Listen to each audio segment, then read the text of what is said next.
Good morning, everyone. Today I'm going to start the very new chapter, the Vedic period, chapter 2 for class 9th. Before starting the chapter, I want to tell you something about the Vedic period. The Vedic period or Vedic age is a period in the history of the northern Indian subcontinent between the end of the urban valley civilization and the second urbanization, which began in the central Indo-Gangetic plain 600 BC. It gets its name from the Vedas, which are liturgical texts. Here, the liturgical texts, I mean to say the ritual texts, containing detail of life during this period that have been interpreted to be historical and constitute the primary sources for understanding the period. This document, alongside the corresponding archaeological reports or records, allow for the evolution of the Vedic culture to be traced. Now, here we will see in the first very paragraph about the differences between the early Vedic period and the later Vedic period. Now, from where we got this about the Vedic period? The sources, already we know that the sources are divided into two parts. We can get it from as a literary sources and the archaeological sources.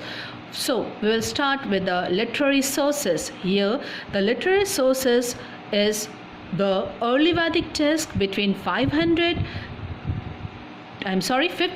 to 1000 BC, which most of the hymns of the Rig Veda were composed, and the later Vedic text 1000 to 500 BC. Now here, the Vedic literature can be classified into the following categories. First, the four Vedas, the Rig, the Sam, the Yajur, the Atharva Veda, and the Samhitas. The Brahmans attached to each Samhitas. Now here, what are the Brahmans? Brahmans are attached to the Samhitas. Samhitas are what? It's a hymns and the mantras, the Arankas and the Upanishads. Now the Vedas, the Rig Veda, it is the oldest religious text in the world and is therefore known as the first testament of the mankind. It is divided into 10 mandalas. The hymns are dedicated by the sages to God. They were passed on orally from teachers to their disciples. The Sam Veda. The term Sama means sweet song or the melody. In this Veda, some of the hymns are borrowed from the Rig Veda.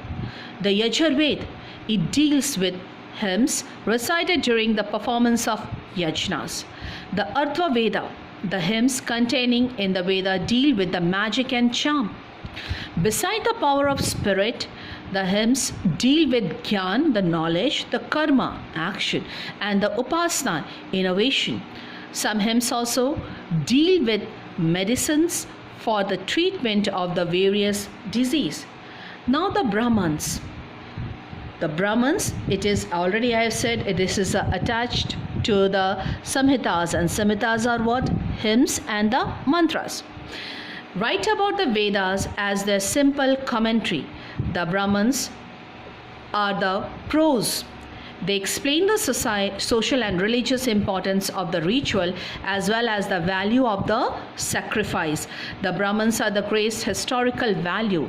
Each Veda has several Brahmans. Now, the Arankas. They are known as a forest book written for the guidance of the hermits and the student living in the forest. Hermits and the students living in the forest. For the Gurukuls, okay, they form the concluding part of Brahmans. Their main themes are mythisms and the philosophy. The Upanishads, they are philosophically commentaries on the Vedas. The doctrines such as karma, moksha, and maya are explained in detail. Okay. Allied Vedic literature. Allied Vedic literature, the Vedangas, they deal with the way in which the Veda are to chant, how they were chanting the mantras, and are thus important to understanding of the Vedas. The Sutras, they are divided into 3 groups. Okay, next, the Upvedas, as the name suggested, they are subsidiary Vedas. Darshanas, there are 6 schools of Indian philosophy known as Sad Darshanas. The Dharma Shastra, the law book called the Dharma Shastra, and the Smritis together with his commentaries are called Dharma Shastra. They lay down the duties for different classes of people as well as for the kings and their official. Okay, thank you.